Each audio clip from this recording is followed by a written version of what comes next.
everyone, this is Jennifer from Summa Counseling, and today we'll be discussing the precision of the short answer essay. Short answers are different from your main college personal statement because they have to be limited to anywhere from 150 to 350 words. And the big challenge is that you still have to convey a lot of meaning and have a big impact, but in far fewer words. So the goal is to condense your story as much as possible. Now, a recent genre of the short story called microfiction can really help us learn some skills that can be applied to writing the short answer. Microfiction is a story typically told between 100 to 300 words, so about the same word count as a short answer.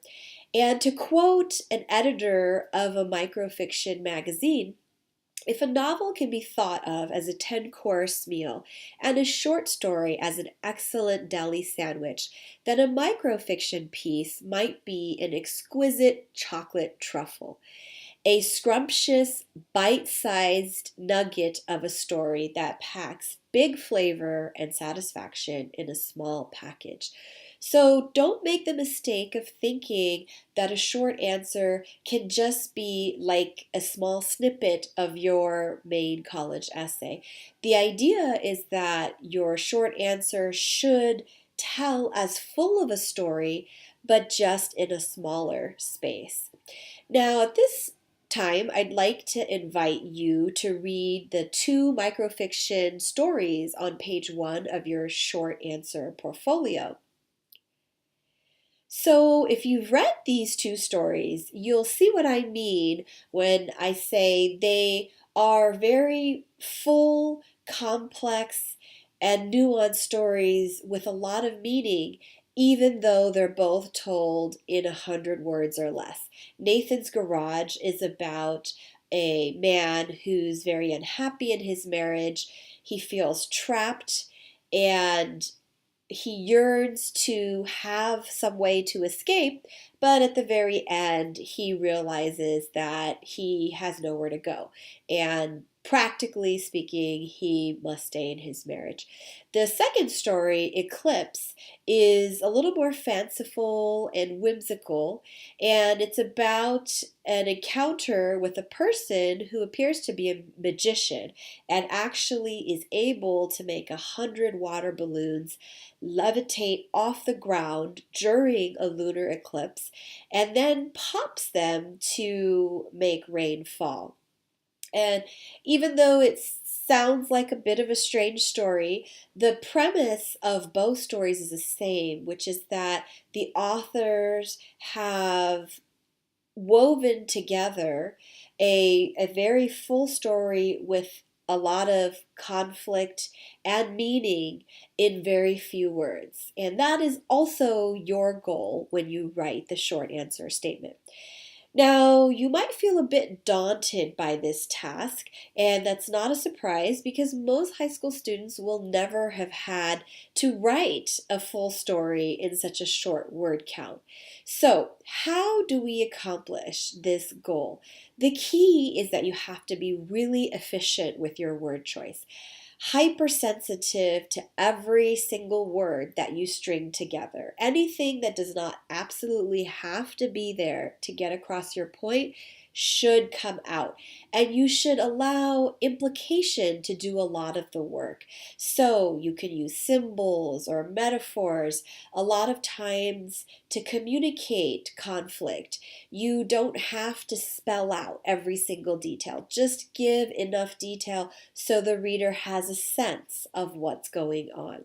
And most importantly, when you're starting out, don't feel limited by the word count. You should feel able to write a piece that's up to 1.5 and even double the word count. And then let your counselor, who's a lot more experienced with these types of pieces, help you extract every unnecessary word, leaving behind only the most essential pieces of your story so that you will be able to convey the fullest meaning that you can. Now, as you think about what kind of short answer to craft, you can keep in mind that a short answer can have all the traditional story elements that we talked about when we drafted the personal statement, but it doesn't have to. So, first, let's take a look at examples that do have a traditional story in them.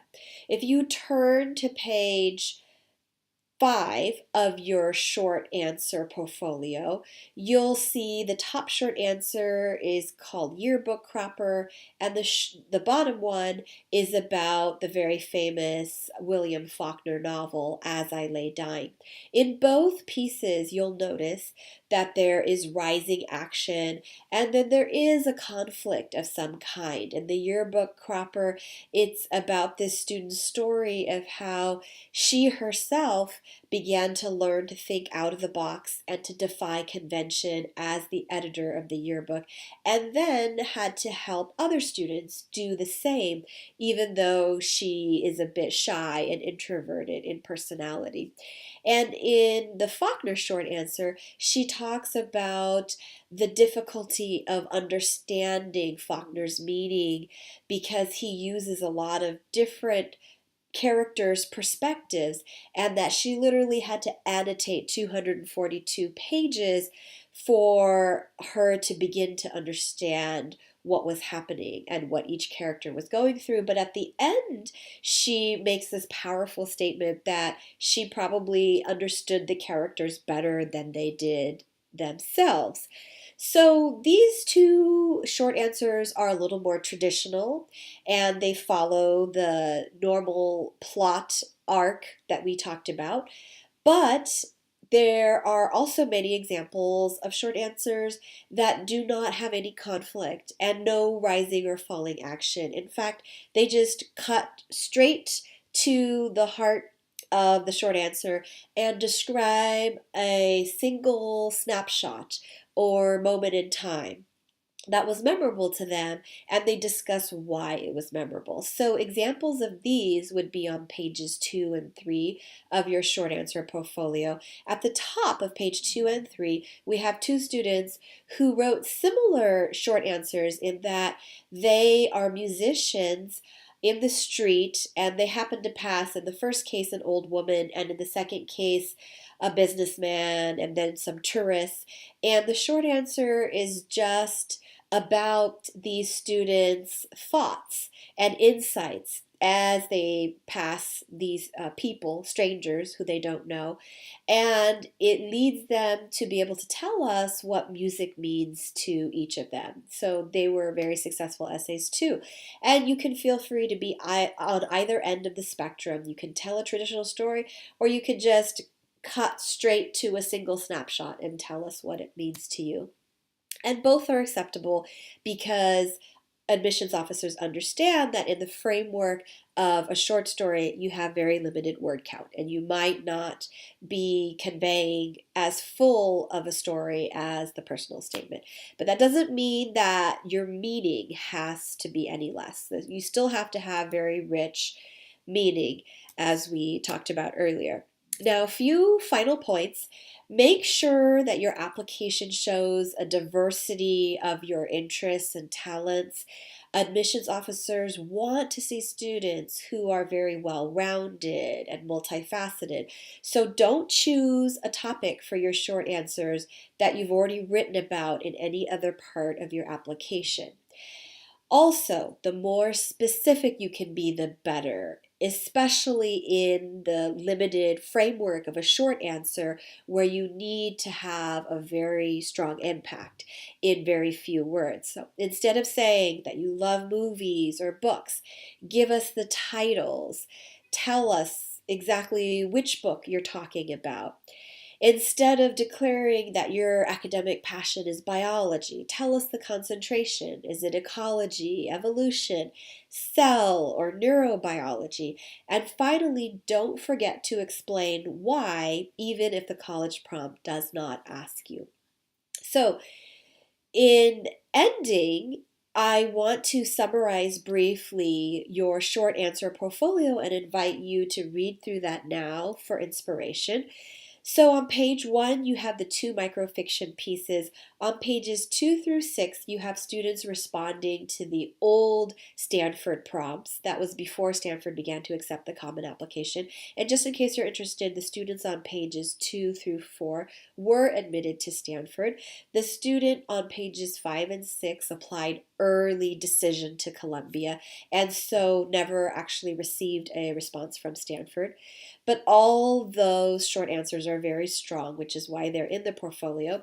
Pages 7 to 10 is a student responding to the modern Stanford application supplemental questions on the Common Application. And pages 11 through 13 are UC short answer responses, slightly longer at 350 words. And finally, pages 14 through 15 will only be relevant if you're applying to Stanford, which asks students to respond to a series of questions in only 50 words. So pages 14 through 15 give you some examples of student responses to those. And that wraps up our segment on short answers. We'll see you next time for the Why College essay.